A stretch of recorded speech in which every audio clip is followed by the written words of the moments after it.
Yo, YouTube. It's Anarchy of Darkness, also known as Sir Killington of Color Stroke, also known as Johnny Cross, also known as now Kill Pill. That's Kill Pill, trying to help these young boys, young people out there um, strengthen their relationship with the opposite sex or even with themselves or help them just along, be a counterweight to all the negativity that's going on the internet, that's going on in the world on in general. So like, yeah. So all right. So we got two questions today. We got two questions today. Um, but before we start, don't forget to like, comment, and subscribe. Tell me what you're thinking about the series. Not only that, go to my Twitter. Follow me on my Twitter. That's K1LL underscore K1LL. That's Kill Pill. That's K1LL underscore K1LL. Kill Pill. All right. So the two questions. These are two questions we're gonna get to. One. All right. Is how can individuals ensure that they have clear consent and establish healthy boundaries in both dating and marriage? The second question is, in what ways can couples foster equality and mutual respect in their relationships, challenging traditional gender roles? Right? Let me say that again. In what ways can couples foster equality and mutual respect in their relationships, challenging traditional gender roles? Now, obviously, we're going to go right into it. Number one, how can individuals ensure that they have clear consent and establish healthy boundaries in both dating and marriage? How can we do that, right?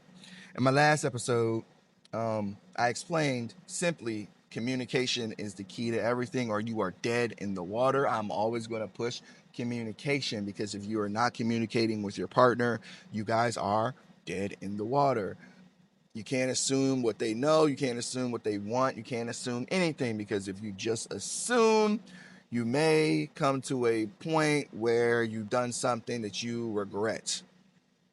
All right. If you assume that they don't want you, they assume they don't want to be around you or touch you. If you just assume, you may take that assumption and ruin your entire relationship. In reality, all they wanted you to do was, I don't know, wash your ass or get a haircut. It could be something that simple, just as grooming, or they could be depressed. Yeah, communication is the key here. Um, Especially, you want to make sure that you have consent in doing the things that you do. Um, and for example, um, I read not too long ago. I have obviously we all got Twitters and we all go through Twitters and stuff.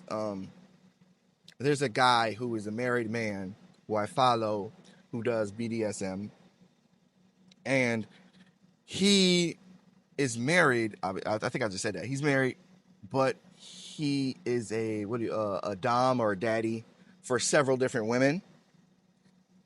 His wife, I'm not entirely sure if his wife is one of his subs, but he did speak on how his wife knows, she understands, and I think he gets paid um, to do some of it. I'm not entirely sure if all of it. I think some of it is by fun because that's what he's into, and maybe his wife is not into that. Um, and the other stuff is he gets paid for it because women will pay, just as anybody will pay you for their desires and their needs and their wants, especially if they're not getting it at home, especially if they're with someone who is not quite into that form of um, sexuality. They're not that open into that form of uh, uh, pleasure, right? So yeah, him and his wife have an understanding. Apparently, they have boundaries as to how far he can go, or how far he can dom, or what he can do, and how often he can do it, or something along those lines. Um, yeah, if I come across that profile again, I think I do. I follow him. I follow the other guy. I'm not entirely sure if I follow that one guy. If I come across it, I'll post the link in the description. So yeah, that's just an example of what clear consent. is, you know, uh, and boundaries. These are healthy boundaries. He's not going to overstep those boundaries, and maybe whatever else he does in order to have what it is he needs to have in that relationship. So essentially, I just make sure you have clear communication. Make sure you have clear communication with your loved one, in both dating and marriage. Especially, so marriage is a little different, um, because people change. So when you get older, and people's bodies change, and people, their thought processes change. So they may like somewhere 5 years in. For example, before I got married, I was very much a prude. Meeting my wife, she opened me up to a lot of different experiences in life, and eventually I kind of, well, not kind of, I discovered I am very much into polygamy, polyamorous relationships. I am very much into that. I'm very much into having multiple partners. Um, but I also have to have like a real relationship with them. I can't just be like out there slanging dick. Uh, I can't just be out there slanging that. Um, I have to have a clear relationship with the person. I can't do the whole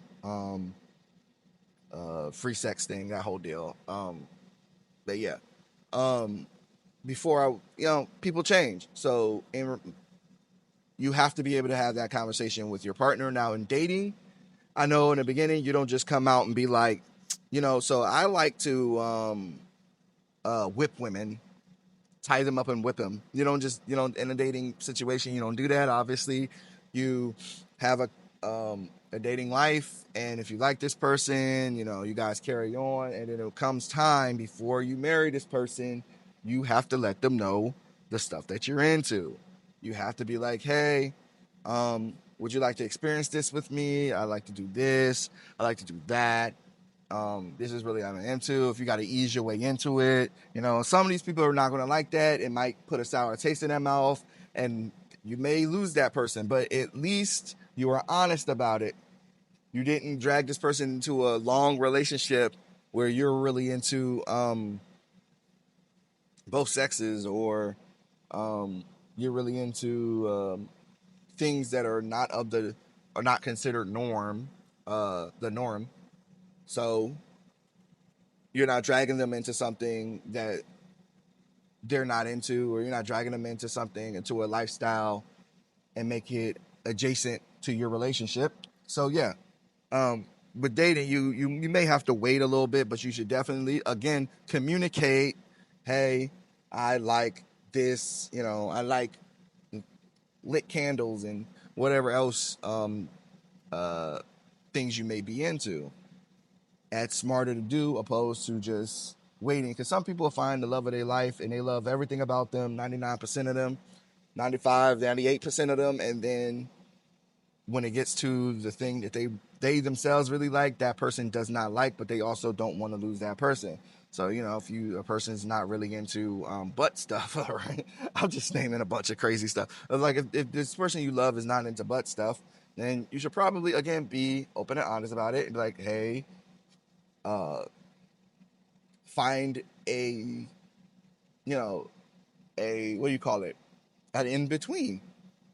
If there's no in between, then you have to make that decision whether you want to be with that person or not. Is it worth losing that thing that you love to do, the butt stuff, or coming finding an in between? Again, if they don't find an in between, then you have to make the decision whether you want to be with that person or not. Do not be that person who, well, I'm just going to do it behind their back. I'm going to go to, what do you call them, brothels and sex parties and swinger parties and do butt stuff there without them knowing, because if they find out, then that's a problem. You could have easily said, hey, I need you to do this. If they can't meet you halfway, then you have to find somebody who will be able to do that, who will be okay with that. There's plenty of fish in the sea. You may not find another 95% that you love everything about them, but you might find the 88% or 80 or something. You might find a B minus, a C plus. You might find something like that you really like, and they will be into it, and that might pump up their score a little better.